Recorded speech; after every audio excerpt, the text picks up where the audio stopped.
there, this is Debbie Fischel, and I am here with Josh Harbrink today, who lives in Bocas del Toro. Oh, we just got a hummingbird back there behind you.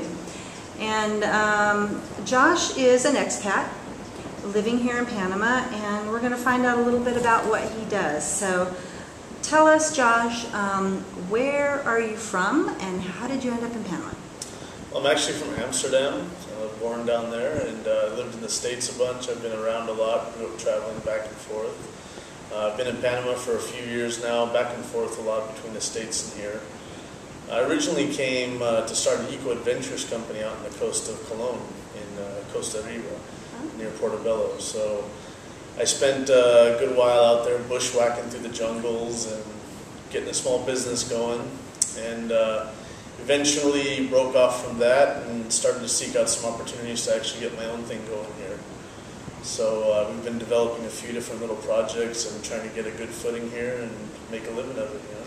So why did you choose Panama? Well, I mean, it's very different from Amsterdam, obviously. For sure. Well, I've always had the wandering spirit. My parents traveled all over the world working for different organizations. So I've always been a restless, wandering soul, and I had actually an opportunity just to come down with a buddy and visit. So while I was down here, I met some folks, some opportunities came along, and I kind of seized that opportunity and made some big changes. I was kind of burnt out in my career I had before, so it was time to make a big change, and there was a lot of opportunity here, so I had to seize it. There is a lot of opportunity. Yeah. Obviously, you're an entrepreneur. Yep. Always looking for something new to get into. Yeah. And you're not a pensionado, right, I assume. So you are still having to earn some income while you're here in Panama. So what kind of opportunity did you end up falling into, and what are you doing now here in Panama that's working for you? Well, opportunity is a big thing for folks, and a lot of people think that you can seize opportunity and be successful in it. But it's been a really rough road getting to a place where we can build towards success. So I really had to get down to the nitty-gritty and look for an opportunity to create and really take advantage of it. It took a lot of real effort and sacrifice to get that going. So originally, through my connections in the tourism industry, I started out with a small project called the Caribbean Panama Network. And that basically has been designed, it's just a website designed to promote the Caribbean coast of Panama and provide information to travelers, investors. And a lot of it has been through networking, getting to know the right people, building strong relationships, and seek out opportunities to help people grow their own businesses and grow our own. So it's really been, like you said, as an entrepreneur, just seeking any opportunity to kind of get good footing and develop and seek out needs. And there's a lot of needs in Panama just for reliable service, honesty, dependability, quality. A lot of the things that we take for granted in the US or in Europe or Canada are actually pretty rare traits here and rare products. So it's really come to a point where just focusing on the consistency and dependability and honesty and decent work ethic and reputation management is really what's gotten me to a place where it's become stable and things have actually grown and shown some good potential. And what is it that you're actually doing in Bocas del Toro? Right now I'm consulting to help develop an internet network out there. Do they have good internet there? No, Bocas del Toro has very bad internet right now. Okay. So there's only one point of entrance for internet service. There's a lot of businesses and there's expats that live there and work there and rely on internet. But it's very unreliable. So we are expanding a very well-established internet provider in Panama City. We're bringing that service to Bocas del Toro and building an entirely independent system that'll support all those businesses. And people are very excited about that. So for expats that are considering moving to Panama, maybe, you know, it used to be, from what I've been reading and hearing, it was a lot of retirees, but there's a shift now, and younger people are starting to expatriate and move to other countries. And obviously those people need to still earn income and do some kind of a job or work. So do you see a lot of opportunity in Panama for business in the technology fields and things? I mean, yeah, I do. There's you obviously have the pensionados, which have they have a steady income, a reliable income, and they're ready to live their life out. And the location in which they do that is pretty flexible, so they can choose where they want to go in the world based on their budget. They have some flexibility, and they can live off of retirement savings, whatever they have. For younger folks who obviously don't have that retirement, they do need to seek out opportunities to try to keep a business going. And in some ways, it's just as challenging, if not more challenging, as in the States. So we don't really have an opportunity for migratory workers. You see some people that come to Panama from North America, and they're, hey, I'm looking for a job. Where can I find a job? I speak English. It's not so easy for those folks, but there are opportunities for people that are very creative and that can really seek out niche opportunities to develop business and to take on. It takes a lot of work, a lot of reputation management. I've seen people over the years come and go in 6 months to a year. A lot of people don't last. It's a lot of big challenges. You have to overcome your preconceptions when you come here from a North American or even European standard.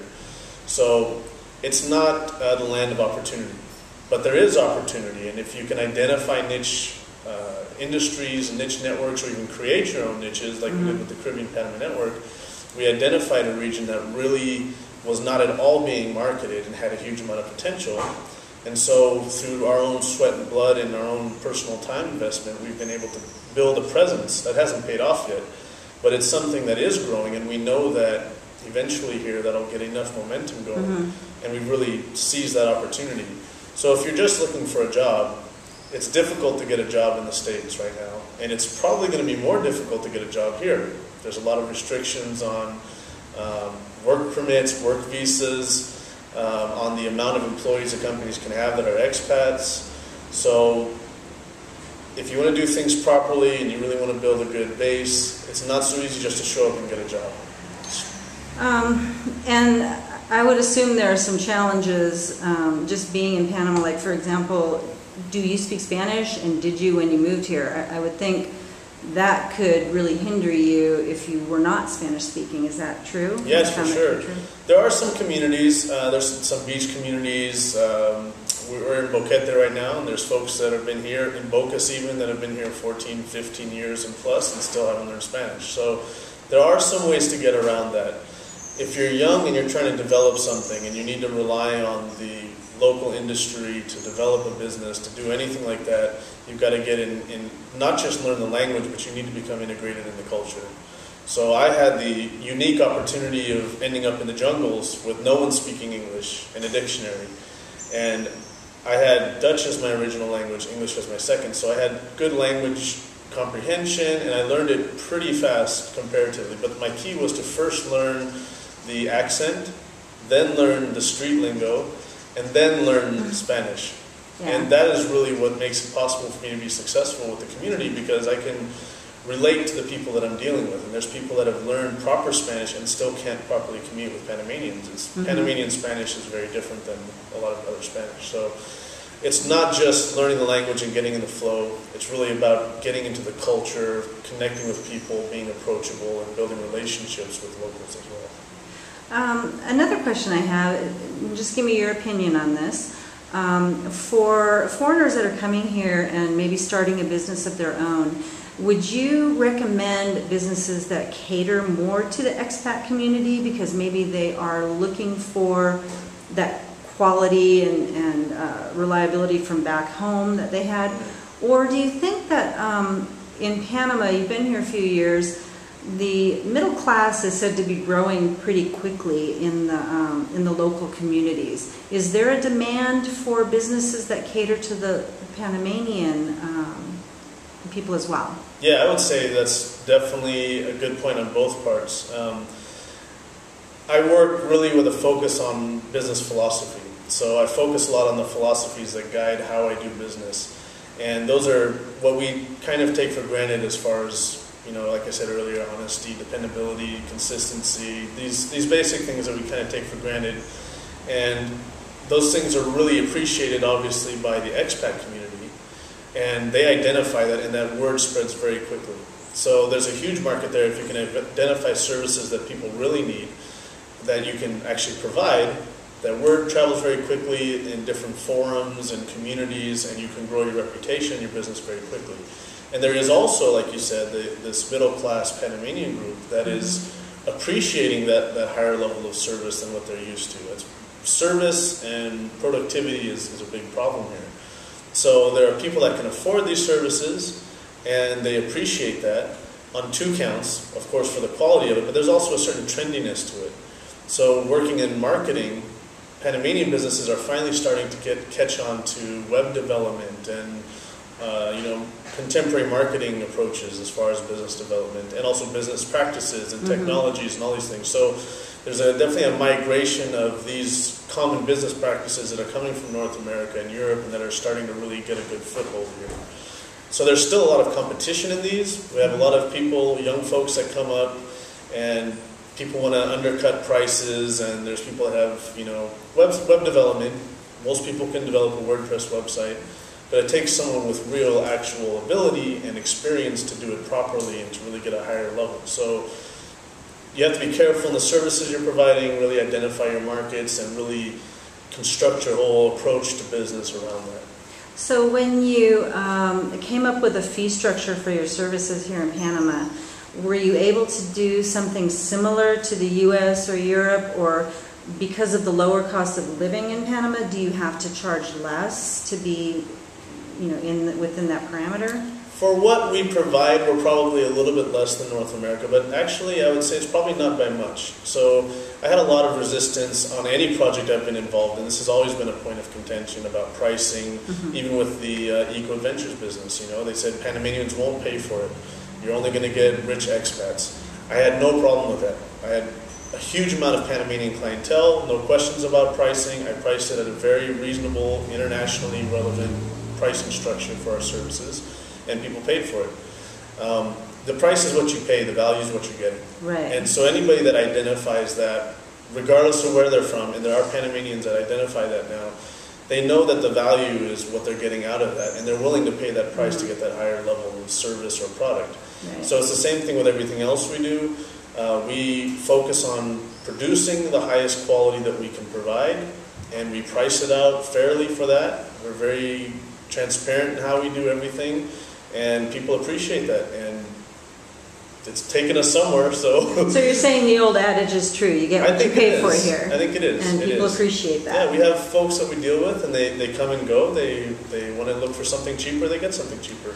Well, and that would be good good for somebody moving here, because there is a lower cost of living generally here in Panama. So you're kind of making more money. Sure, and I think what you can do is you can focus on quality.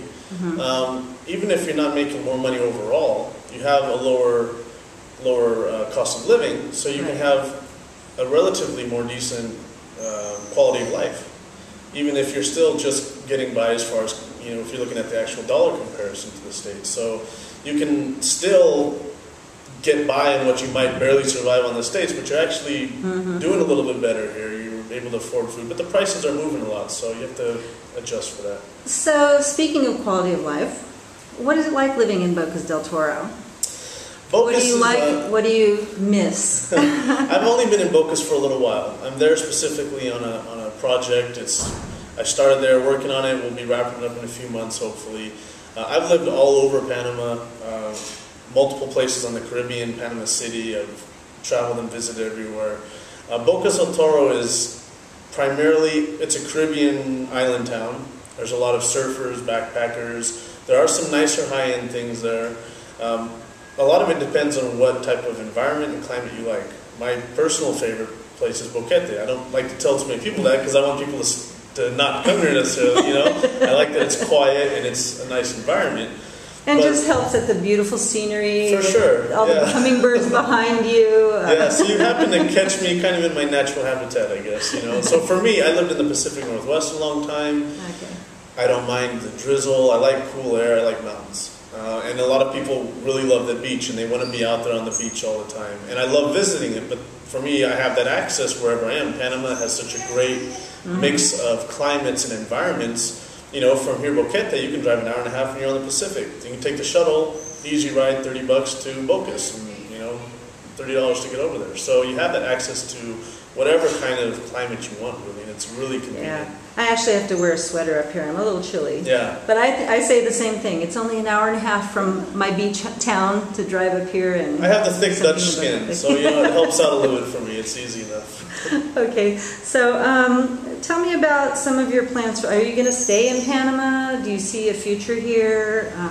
I'm a very nomadic soul, so my long-term vision for anything in my life is really to be mobile and to have bases of operation. So for me, I really want to have Panama as a base of operation because it gives me access to Latin America. Mm-hmm. So this is really an ideal place for me to have a good base and be able to travel to South America and explore and develop in different regions down there and take advantage of it. Of course, it's massively advantageous that Spanish is the language in Latin America. So to have a good base here where you can store stuff, have something going, and then reach out to the rest of Latin America is very, very beneficial for sure.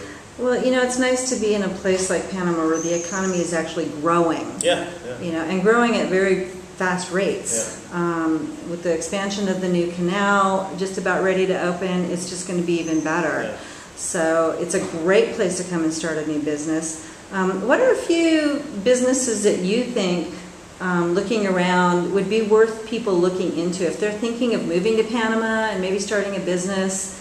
Not something to compete with you, but what other things do you see that you see a need for that might be worth looking into? I would say anything in professional services is a big thing, and also training. What I think would be really good for everybody in Panama is if there was a growth in the training sector, people actually providing training services, certification services. If they can bring knowledge here, education, whether it's even at regular school levels, all the way up to professional training and professional certification, that's something that's going to really have a huge impact on not just lifestyle and business, but actually the future of Panama. Because like you're saying, there's a lot of growth. It's growing very fast, and rapid growth isn't always sustainable growth. So it's very important that we take the opportunity in this growth environment to create a strong foundation and to bring in the resources that will actually create a solid base for businesses to continue to grow and for the economy to maintain itself going forward. Absolutely. I think you just hit the nail on the head with that one. I actually wrote an article on my blog, escapeartist.com/Panama, about trade schools being needed here, and for exactly that reason, because the growth it's not sustainable without having trained people to work in these positions. Right. You know, you've got hotels opening up, you've got all these things, and they don't have trained bartenders.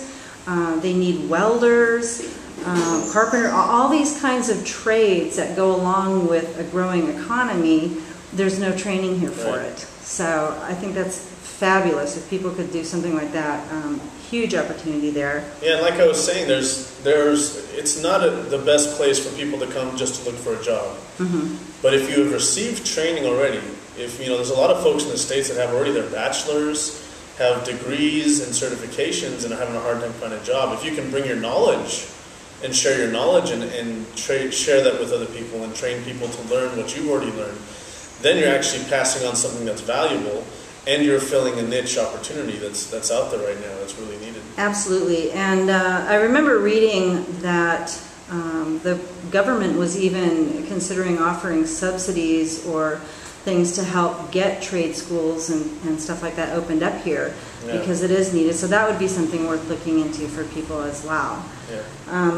I'd like to point out also at this time that Josh's partner, her name is Pamela Rubio, and she's a fabulous photographer. 2 of her photographs were actually featured in the 2015 Panama calendar, which is available at panamacalendars.com. So you can go there and check that out and see her pictures. And so you've got a skilled crew there with you as well. This leads into another very important factor. I mean, I wouldn't have what I have if it wasn't for her. We built a lot of our things together here. She is the designer in a lot of these things we work on. I do a lot of the logistics and business development. But there's a lacking in industry here and a lacking in business networks, legitimate support services. So one of the first things that I learned here was the importance of actually building a professional environment for yourself. So you really have to identify people that reflect your levels of service and quality, and work together with other people that have the same vision and the same quality, the same direction. And when you get these people linked together, you create a very strong network. And so that's what we've done, is we've really focused on building a reputation, sharing it, and working together and creating products that everyone can benefit from. I agree with you. In Panama, especially, the networking is so important, and you can get so much out of it here. Yeah. There are some great opportunities for networking with different forums and groups and websites and things like that. So, how did you meet Pamela? Did you guys meet here? Or I met her in the jungle. She came jungle? down. She actually was coming to my Eco Adventures project, and I showed her around and she was working on some related project, and I saw she did very good work as far as design and photography, and so we started blending some of these services together, and it just grew from there, and it's become really successful. Awesome. So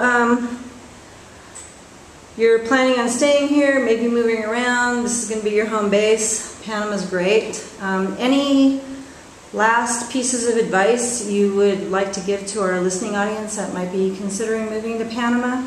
I would say set aside expectations, expect the unexpected, bring a machete, learn the language, and more importantly, learn the people. Be patient. You know, I came here originally, I had on my business card, it said, providing solutions for efficiency and peace of mind. Working as a consultant to try to develop businesses, and that didn't last more than 2 or 3 weeks. So you have to come in with a very open mind, no preconceptions of how you think things should be done. And from there, once you really come in with a humble approach, you can really start to learn, and then you can find out how you work your way into things, and you ease into it, keep your eyes open, don't chase the money. There's lots of money floating around here, and I've seen it all waste away. So it's really important to be open-minded, keep your eyes open, and approach everything here from a growing perspective, and then you find your opportunities and doors open, and things will come together. That's really good advice. And actually, machetes are like $3 here. Yeah. So everybody's got one. Surprisingly effective. I always have one. I've had to clear the roads with it and drink a coconut when you get thirsty. Exactly. It's always good to have tools handy. Your number one and a flashlight. Absolute favorite thing about Panama?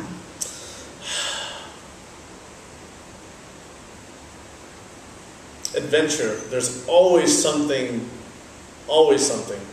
Whether it's a challenge or frustration, there's absolutely always something that will keep you on your toes. And for me, who I am, most people want something normal and comfortable and safe.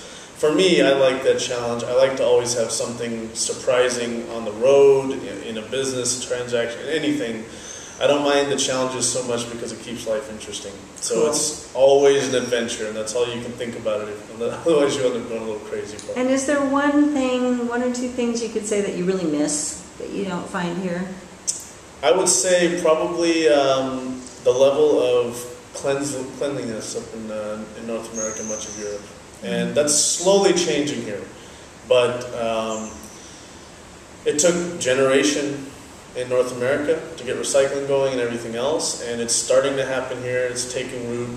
So I feel optimistic about it, but I would say the only thing I miss is maybe just the timeline, which is also a positive.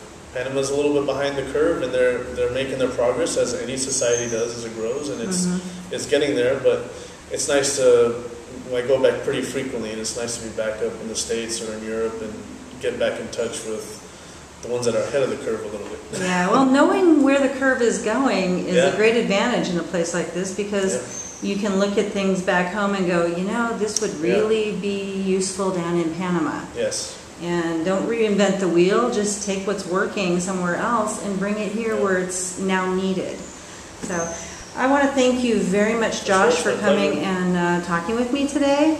And fabulous interview, great advice for other entrepreneurs who are considering expatriating to Panama.